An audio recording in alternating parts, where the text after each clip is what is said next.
When my kids were really little, like 5 or 6 years old, they wanted to learn to skateboard or rollerblade. So we'd take them over to the middle school, a couple blocks from our place, and through trial and a lot of error, they'd slowly begin to figure it out. Occasionally, there'd be some 12 or 13-year-old kids over there, like a little skate gang ruling the blacktop. And every once in a while, one of my kids would lose control and go careening, arms and legs all flailing towards those older kids. And every time, those tweener punks would help my little kid up, give him some pointers and words of encouragement, and send him out there to keep practicing. Now, I don't know if other parents have noticed this, but it seems to me that kids these days are way nicer than we were when we were kids. And there's research to suggest that not just kids, but all of us have gotten nicer. A meta-analysis of over 500 studies found that cooperation among strangers has increased by 8% over the past 60 years. But when asked how much they thought cooperation had changed over that time, subjects in a recent study estimated that cooperation had decreased by 9%. There were also a couple of huge studies done by Adam Mastroianni and Dan Gilbert at Harvard that showed how inaccurate our assessments of ourselves are.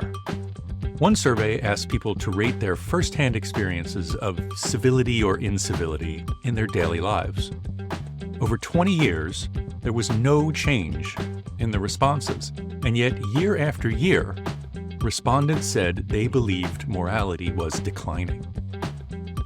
Mastroianni wrote a piece in the New York Times last year that explains why we tend to believe everything is getting worse and worse.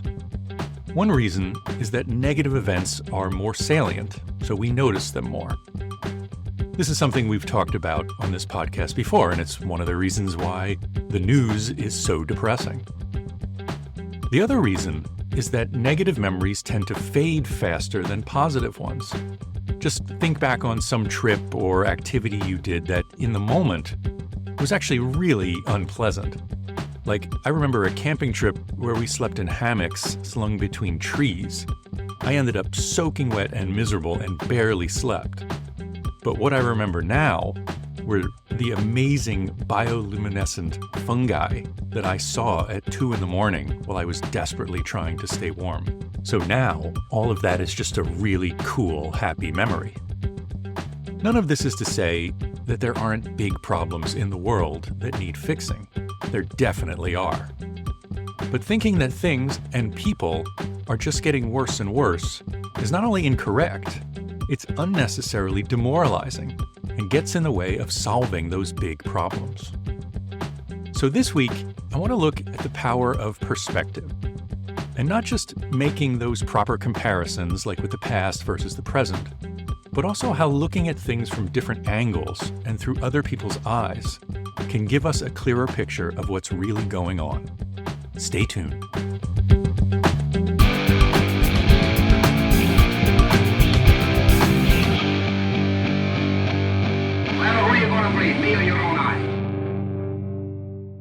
I'm Craig Borath, and this is The Great Ungaslighting, a podcast about how we've all been conned into accepting a human culture that's out of sync with human nature, and how we can fight back and start putting the kind back into humankind.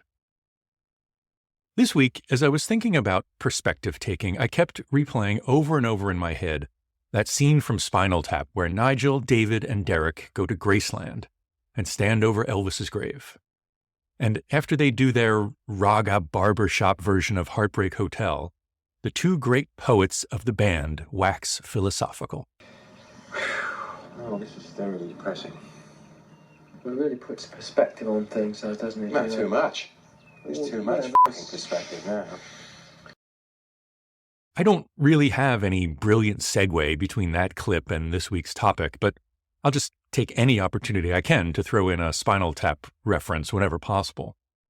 Although, I might suggest that we all often exhibit that same kind of self-assuredness that David St. Hubbins shows when he can't help correcting Nigel, his friend and longtime bandmate, and establish what he believes is his intellectual superiority.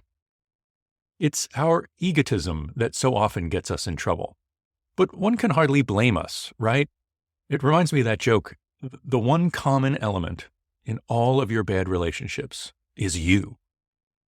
For better or worse, we are all at the centers of our own universes. Remember a few weeks ago, I played a clip from the David Foster Wallace graduation speech at Kenyon College. Well, it turns out he touched on this self-centeredness as well, in a way that only he can. Everything in my own immediate experience supports my deep belief that I am the absolute center of the universe, the realest, most vivid and important person in existence. We rarely talk about this sort of natural, basic self-centeredness because it's so socially repulsive, but it's pretty much the same for all of us.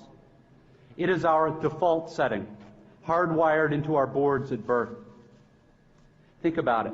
There is no experience you have had that you are not at the absolute center of. The world as you experience it is there in front of you or behind you, to the left or right of you, on your TV or your monitor, and so on. Other people's thoughts and feelings have to be communicated to you somehow, but your own are so immediate, urgent, real. You can see the effects of this kind of thinking all around us. I was reading an article in Wired magazine about the pitfalls of effective altruism, which is all the rage in tech bro circles these days. And it really just came down to that the people who thought they were doing good were just failing to understand the full human complexity of the people who they thought they were helping. Or, if you remember last week, I talked about how some wealthy people claim to envy the poor because they don't pay income taxes. And I think that's based on the fact that wealthy people only really notice income taxes. They don't give the sales tax a moment's notice beyond glancing at a receipt once in a while. But I can promise you, people struggling to pay their bills notice that sales tax added on to so many purchases.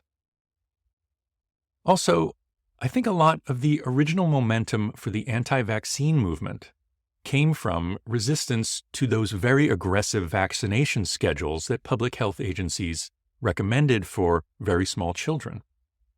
People who have good health insurance might find those schedules overly aggressive and actually get angry about them.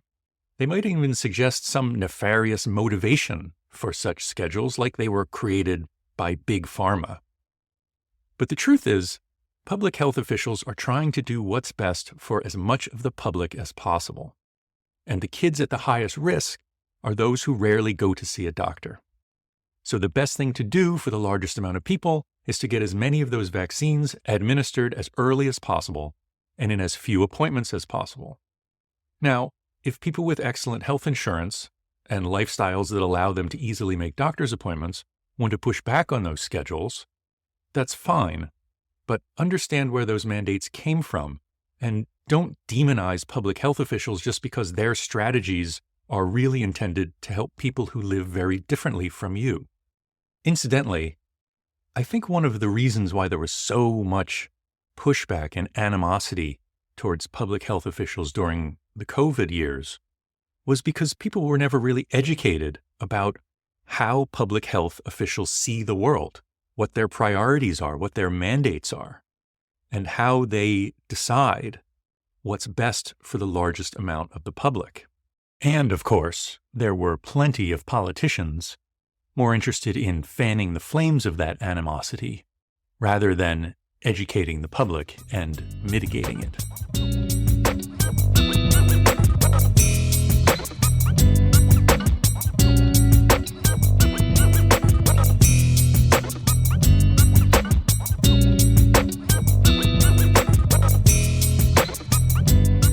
So the big question, as always, is what do we do about all this? How do we make ourselves less knee-jerk egocentric so we can understand how things fit together into a bigger picture and how decisions might affect people who live very differently from us? I just finished a book that helped me put a lot of big, scary issues into their proper perspective, helped me see other people's perspectives on those issues, and probably most importantly, helped me correct several beliefs that I strongly held, which were just flat out wrong when you look at the actual data. The book is called Not the End of the World: How We Can Be the First Generation to Build a Sustainable Planet. It's written by Scottish data scientist and researcher Hannah Ritchie. She also writes an excellent Substack called Sustainability by Numbers. I'll give you just a couple of examples of these mind alterations that I think can help all of us avoid overly narrow or improper perspective taking. She starts off with the UN definition of sustainability, which is meeting the needs of the present without compromising the ability of future generations to meet their own needs. And so you can see there are two parts to the definition. It's not just about protecting the future, it's also about meeting the needs of people in the present, which is important.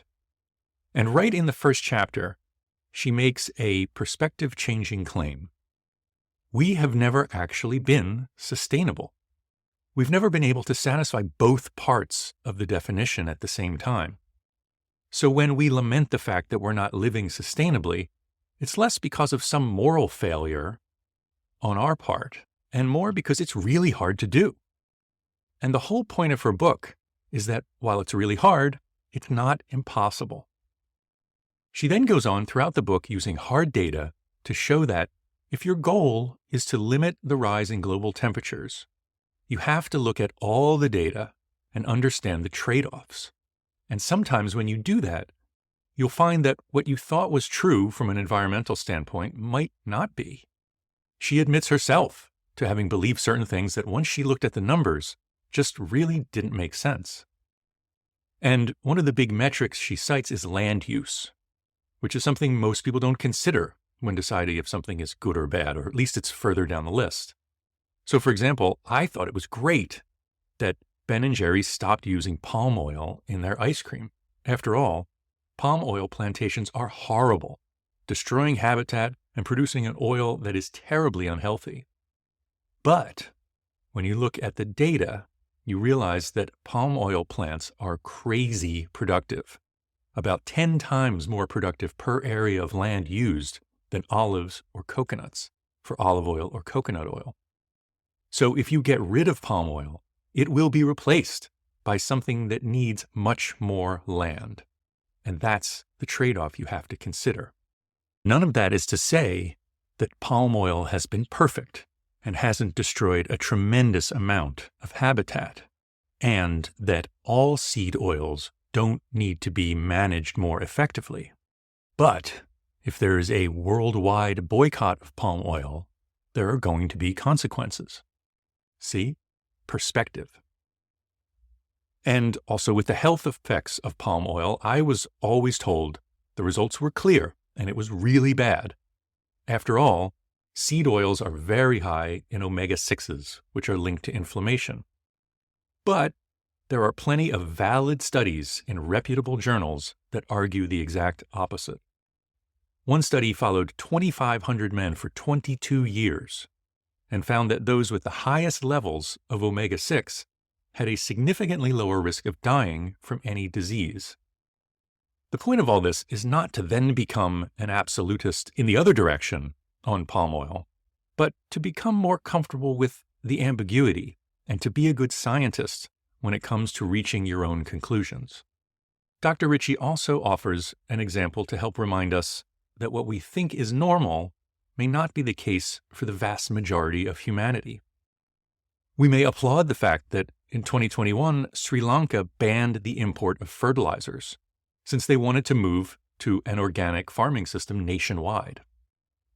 But the result was that crop yields plummeted almost in half, and prices skyrocketed.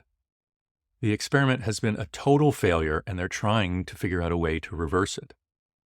The point here is that what might work in some places might not in others, and that organic farming everywhere is clearly not the answer to meeting our sustainability goals. This entire book is just an excellent exercise in developing your intellectual dexterity, getting comfortable with ambiguity, with changing your own mind, and not applying the assumptions that work in your life to people who live very differently than you. By the way, I found that a great way to practice this kind of flexibility is through cooking, of all things. In particular, if you're familiar with the magazine Cooks Illustrated or the television show America's Test Kitchen, they very often come up with completely new and novel ways to prepare dishes that have been done the same way, almost by law, for generation after generation. A bunch of years ago, they came up with an idea of using vodka in pie crusts, which made the dough much easier to work with while achieving the same flaky result. It felt like a revolutionary idea, but it worked. Or there was a single-serving chocolate souffle that you could make ahead, freeze, and then, like 40 minutes before serving, just pop in the oven. They actually have an entire cookbook called Cooks Illustrated Revolutionary Recipes. And going through those recipes is actually a great way to get comfortable changing your mind and staying intellectually flexible. And that is the best defense against gaslighting that there is. Before we wrap things up this week, I just want to leave you with one more pearl of wisdom from the philosopher-poets David St. Hubbins and Nigel Tufnell of Spinal Tap. There's a fine line between stupid and clever. Yeah. Well, that's it for this week. Until next time, be kind to yourself, cut each other some slack, and if you absolutely have to get in your car, drive nice, honk twice, and use your damn turn signal.